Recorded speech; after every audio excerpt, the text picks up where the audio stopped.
Hi guys, so we're going to see a very strange interview between the Transport Secretary and a host from talk radio, where the Transport Secretary attempts to defend increases to train fares. So let's hear what he has to say.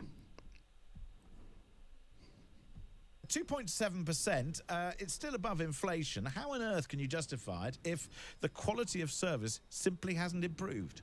Yeah, well, I should say I'm actually a frustrated commuter myself. I'd rather not see any rises at all. You are the Transport Secretary, and you're a frustrated consumer, or a commuter, sorry.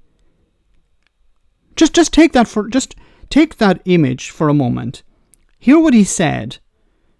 How he is a frustrated commuter himself. So, he's sitting on the train and he's asking someone, how do you find the transport system? How the train system? How do you find it? Do you find it good, bad? And they say, it's terrible. I'm really frustrated with it. And his response would be, yeah, me too. I wish, someone in charge would do something about this. If only there was a secretary who would be responsible for all of this, and we could, petition him to do something about it. If only we could do that. That would be his response. But I suspect most people wearily appreciate that if you don't put the money into the service, it will never improve. Then why haven't you done it over the last 9 years? You are a member of the Conservative Party. And your party hasn't invested, according to you, it's not me saying it, it's you saying it, that they haven't invested enough in rail transport. This is like the manager of a hotel or a manager of a restaurant complaining about his own menu or complaining about the service in his own restaurant. It's like, I'm the manager of the restaurant, I'm the owner of the restaurant even, and I'm saying, damn, this restaurant, the service is terrible here. I wonder who I should complain to. 2.7% is just below the retail price index. That's set by, as you rightly said, the industry body, but government itself, in effect, has regulated those fares. I've capped them so they can't go higher than the retail price index. And what I actually want to see is our trains run on time. Okay, first of all, why are you using a standard that is lower than the retail standard? The consumer price index instead of the retail price index? But probably because it's lower. And, you're able to use a lower threshold in order to, say, oh, we haven't increased, the fares that much because we use a lower standard.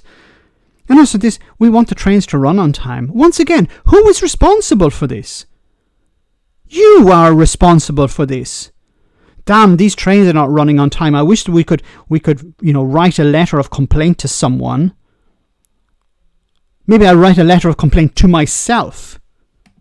And that will be the big push for a massive year of change in railways this year, with lots of new things happening, which are going to, I hope, bring our railways into a much more punctual service.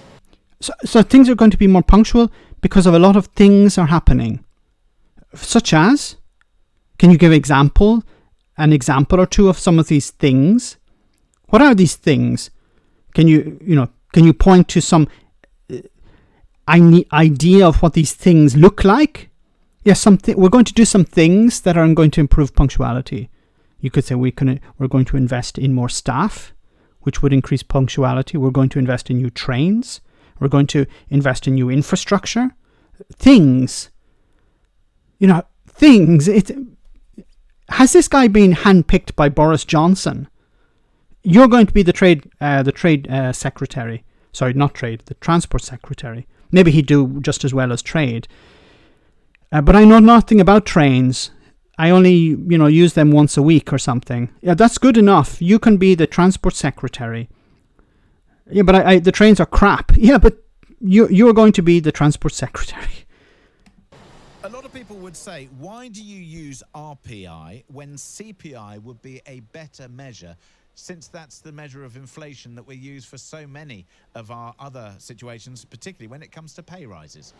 Yeah, I'd much rather use CPI and in the past. My mistake, I said RPI instead of CPI.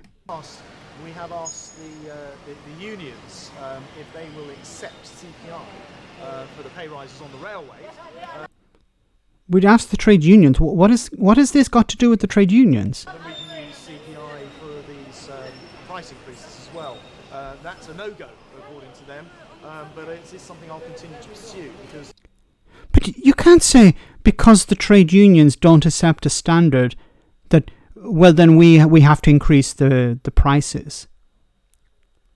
Are you over a barrel by the trade unions? I didn't know trade unions in the UK had so much power that the Transport Secretary will do whatever they want.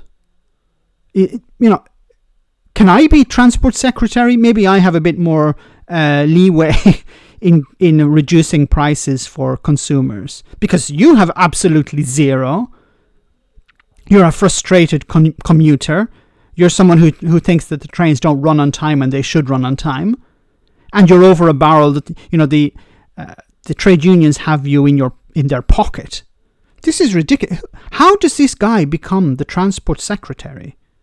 Really, he's completely inept and completely useless. He's unable to stand up to the trade unions, and he bends to whatever his department seemed to say. I think it would be better to use CPI, but you can't do that unless pay was going up in line. And that was it. That's just ridiculous. Once again, it's like the analogy of the owner of a restaurant saying this restaurant is crap, it's filthy, the service is terrible, but what are we going to do? I'm just the owner.